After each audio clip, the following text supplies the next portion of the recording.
Welcome back. So let's now solve this other problem that I gave you in the end of the previous video. So the challenge was that the forces that the cables exert on this point D, in the end, the resultant force that you get from them, it had to point down along the tower, and the magnitude of Fr was still 1490 newtons, but it only had to point down along the tower. And then another piece of information that we had was that each cable was only able to withstand 900 newtons, not more. If the tensile force is more than 900 newtons in either of those three cables, then the cable will break. And so, knowing that, is it possible to have a resultant force with this magnitude, but when it only points down along the tower? So let's first of all figure out what our Fr needs to be. This here is my shifted coordinate frame. This point is D, it's the tip of the tower, and so essentially I want this to be my Fr, which is 1490 newtons, which means that in terms of unit vectors, Fr equals 0I plus 0J minus 1490 K. That's of course with respect to this D. Also note that you have 90 degrees here between this X apostrophe and this Fr vector, and here between Y apostrophe and Fr vector. That means if I define an angle from the positive X apostrophe axis, alpha R, that's 90 degrees. Also, the beta angle from the positive y-axis, beta R, that's also 90 degrees. And then from the positive z apostrophe axis, I have gamma R, and that's 180 degrees. You can also see it mathematically. Alpha R equals inverse cosine, and then you have 0 divided by the magnitude of the vector. That will give you 90 degrees. Similarly, here you also have inverse cosine, and then 0 divided by 1490. That also gives you 90 degrees. And then for gamma R, you have inverse cosine, and then you have minus 1490 over 1490. And that, of course, will give you minus 1. And inverse cosine minus 1, that's 180 degrees. And so how did we get our resultant vector in the first place? Well, we added up these three vectors, right?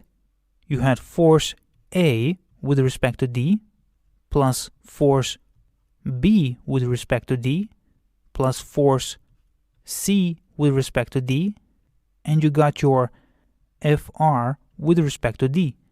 Now, obviously, we don't know what these three forces are. We have to find them.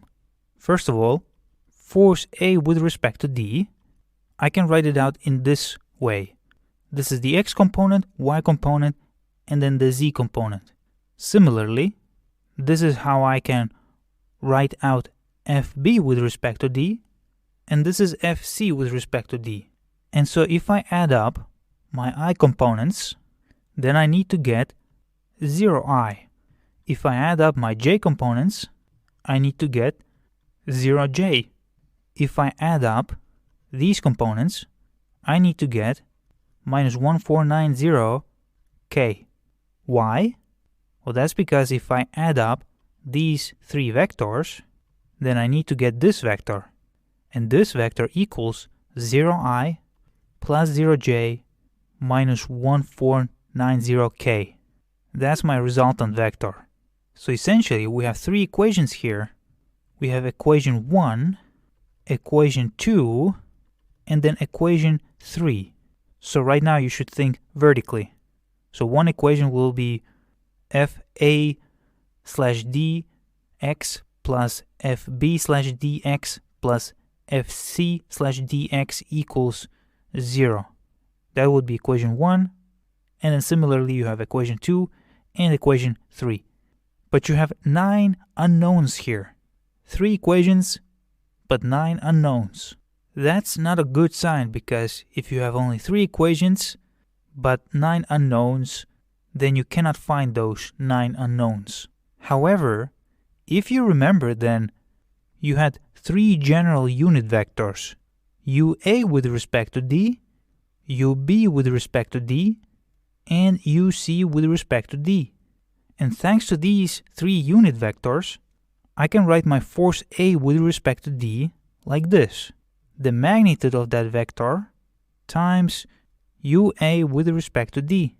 Similarly, I have force B with respect to D.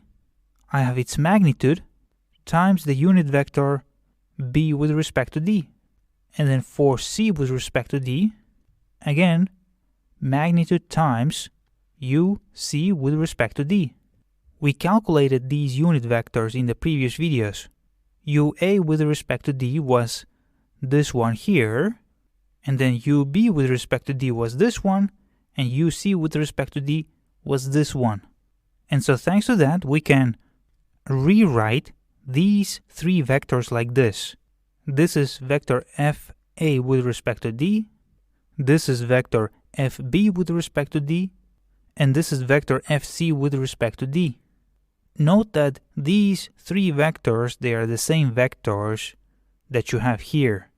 But now, for example, this component here, that's this one here, FA/DX. And then, for example, this one here, that's this one here. And for example, this one here, that's this one here, and etc. Note what I have done. I have rewritten all these components in terms of vector magnitudes and the unit vector components. And now if in this equation, this one, and this one were different, then now you have the vector magnitude here, here, and here. So here you had 3 unknowns, and here you have 1 unknown. And that's very good, because if I now add the I components, the J components, and the K components, then here I will need to have 0I, here 0J, and minus 1490K, because this is what your resultant force vector is. Then now you still have 3 equations. This is equation 1, this is equation 2 that you have here, and this is equation 3 that you have here. But now you also have 3 unknowns, because these unknowns are the same, these unknowns are the same, and these unknowns are the same. Now your unknowns are your vector magnitudes. And now, let's take these 3 equations and write them down like this. First of all, for the I component, I have this equation here. That's this vertical equation 1 here. Now I have simply rewritten it in a horizontal way. Then for the J component, I have this equation. Again, it's just equation 2, which is written vertically here, but here it's written horizontally. And then for the K component, I have this equation here. Again, it's this equation 3. Now it's written horizontally. And now we have to find our 3 unknowns: FA/D, FB/D, and FC/D. For that, I'm going to write these 3 equations in the matrix vector form. In this vector, I'm going to put my 3 force magnitudes, then all these numbers, they will go inside this matrix, and then here I will have 0, 0, and minus 1490. So let this matrix be A, let this vector be X arrow, and let this vector be B arrow. And so you have this form: A matrix times this unknown vector that you have to find, and then this B vector. And how do you find this X vector? Well, you simply take the inverse of this A matrix and you put it on both sides of the equation. Now this one here, this will be an identity matrix. An identity matrix times the x vector equals that x vector. An identity matrix, it's like 1. If you multiply something by 1, you get that something. And so you have x vector equals inverse of A times the B vector. Now, in order to find the inverse of a matrix, you can either use the techniques from linear algebra, or you can do what I do. I usually just go on Google and then I write something like inverse matrix calculator, and then you will find some kind of web page in which you can insert your 3x3 matrix, and then it will give you this inverse matrix back. Or you can also do it in Python or MATLAB. Since this course is not about linear algebra, I recommend you to just use some readily available tools to find the inverse matrices fast. And so if I now take this formula, then I will write it down like this.